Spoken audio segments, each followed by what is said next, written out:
I'm trying to do now with the stay of home program. I ran out of bread, so I ordered it online. It just happened it came in today, which is great because I was out of bread already. This self-instant yeast to make bread. So now I also found out that you can make bread in the toaster oven. So what I'm going to do, I'm going to try to make bread in a toaster oven. So for that, I found the recipe online, and here we go.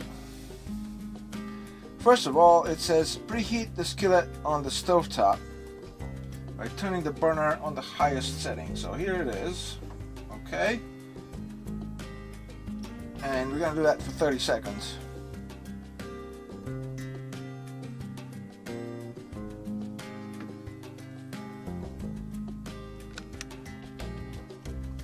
Okay, now that's 30 seconds there.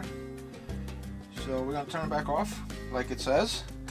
And we need to add 1 tablespoon of oil to that. So let's do this. Okay, here's the oil. Okay. Here's a tablespoon. Alright. That. There he is. Well, it's a little bit more than that. Okay. That's 1 tablespoon of oil right there. Okay.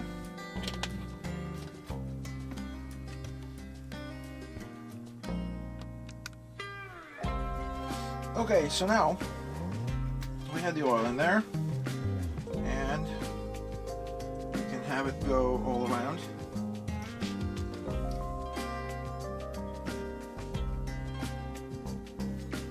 Maybe it needs a little bit more heat because, you know, 30 seconds doesn't look like it's doing the oil any good to be all good to oil up the whole surface. So I'm going to give it a little bit more time on that.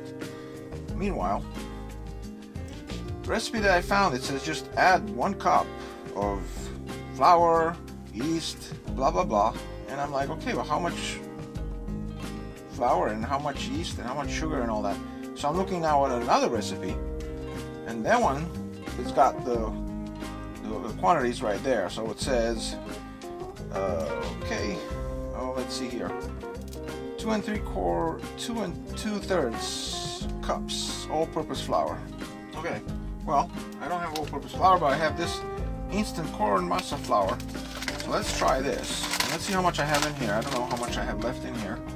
Here's my measurement. This is 1 cup right here from what I read online. So let's do this first.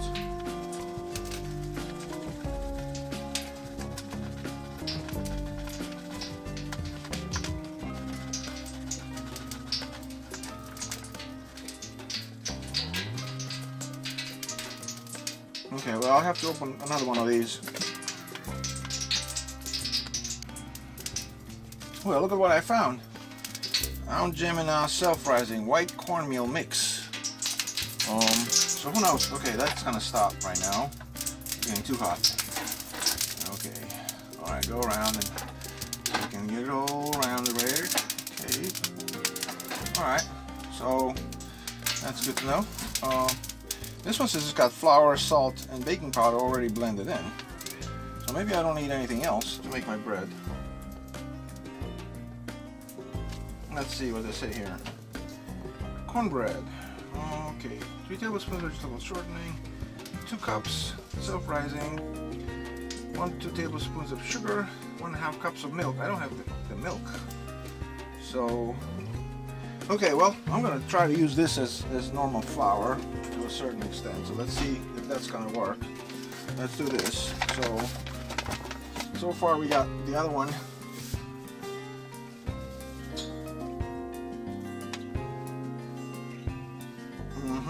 Let's say this is 1 cup there. 1 cup. And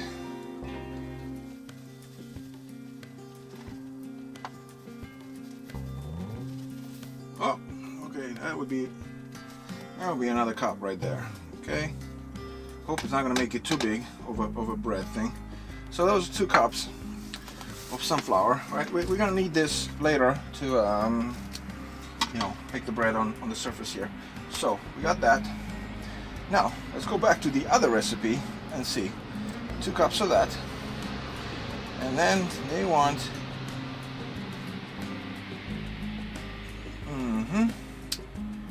1.5 teaspoons of active dry yeast. Now I have this spoon here, and I know that this one is 3 teaspoons, so I just put a little bit in that there.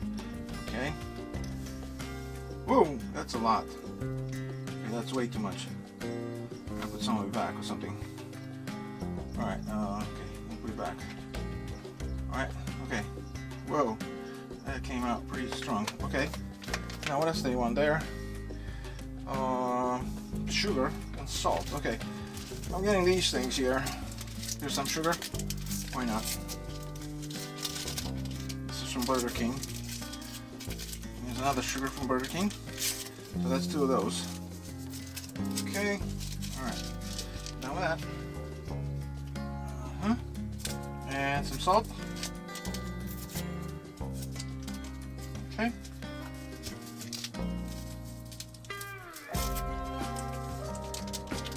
Alright, so we got that. Now we need to do. These guys don't say anything about water, but I think you have to add water. Okay, special equipment. Okay. Salt. I don't have butter. They say they want butter, but then vegetable shortening. Okay, I need to try oil. All right, let's try oil. Try a little bit of oil in that. All right. Okay. I don't know what I'm doing, but let's see what it comes out. Okay, so now I got that. I'm done with this thing too, so I can put this away. The yeast. I don't need it.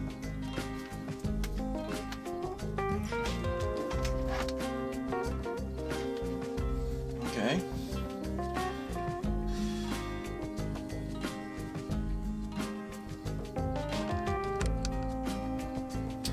Okay, so now this recipe says combine, the butter, yeast, sugar, salt, and 1 cup of warm water in a stand mixer fitted with a dough hook.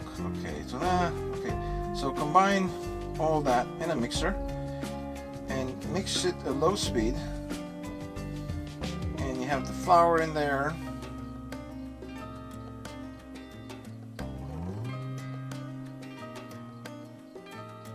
Okay, so let's add the hot water. Okay, well here's my 1 cup of hot water. I'm just gonna put it in there, and then we'll see what happens. Maybe I have to start it over again if it doesn't come out right. Okay, so I got that in there as well. Now let me just mix it by hand for first, until everything gets absorbed, and then we'll try to beat it with a mixer.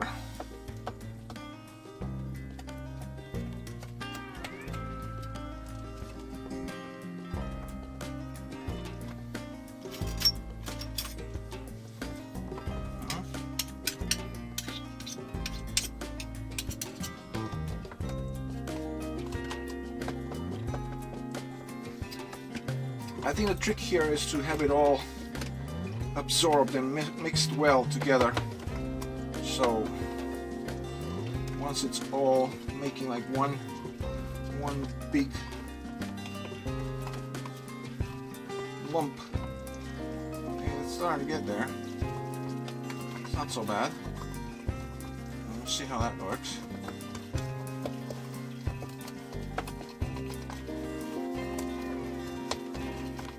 I wonder if I still need a mixer or not. I mean, it's coming together pretty good.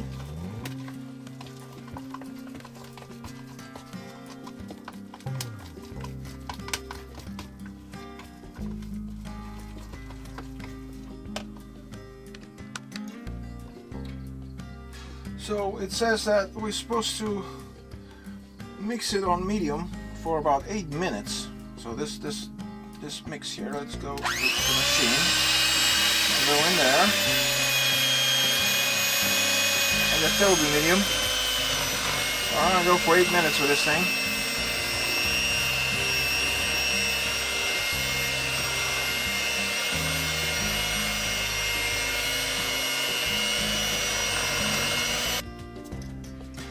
Okay, so that was 7 minutes. Now I got these things. It's grated Parmesan cheese that some leftovers from my pizza orders, and they said you can make something like a focaccia, or if you add cheese to it. So let's try that too. Let's see if you can add a little bit of this in there, and see if it's gonna give it a cheesy taste.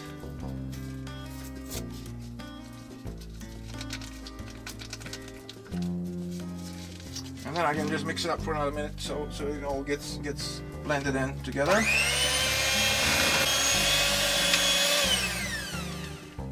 Okay, so that was about, well, it's a little bit more over 8 minutes. So we're done with that for now. And now they want me to transfer the dough to the prepared pan, cover, and let rise until doubled in size, about 1 hour. So let's do that. Let's put that in here.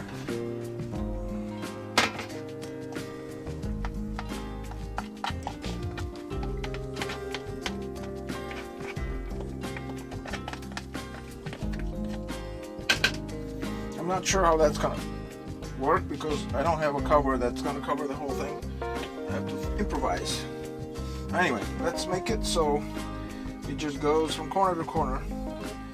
And if it's gonna be double the size, hey, that's pretty much good there, right? And look at how small it is right now. So double the size would be just fine. And then once you put it in the oven and it raises even more, now that's gonna be it. That's gonna be something to see. Alright, so that's that. It's all across the board there. Alright. Nice and neat. Okay, I found this pan here that looks like it fits on top. Doesn't cover the whole thing, but it fits on top pretty good. And now I'm going to use one of these things from the kitchen to kind of just lay it over, make sure everything gets covered right there. And that's that. Now it's good. Now I have to wait 1 hour.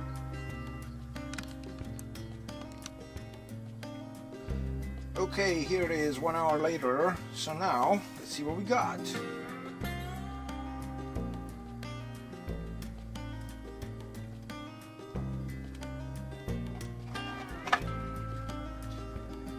Raise a little bit.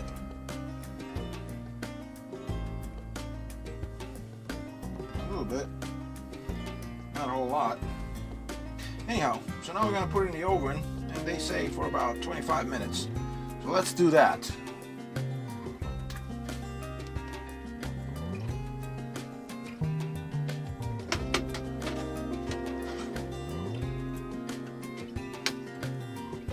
Okay, so it's going to stay there in the oven at the temperature of 400 degrees Fahrenheit for 25 minutes, and then we'll see how it comes out, if it comes out.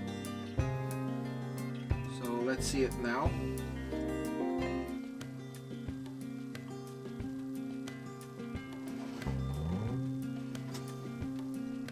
It's hot, all right.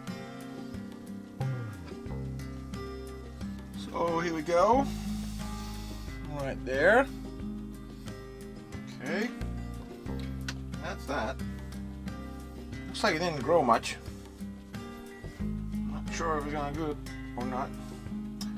Well, maybe you can give it a little bit of a cut. Okay, feels crunchy. And there's a slice. There's a slice right there.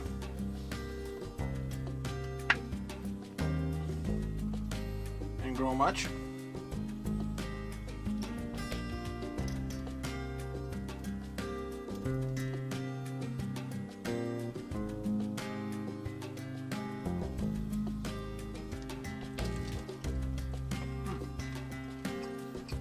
It's an interesting mix. It is crunchy on the outside like a loaf of bread, but I think it needed to grow more somehow. So something went wrong with the formula. Well, we'll try it again next time.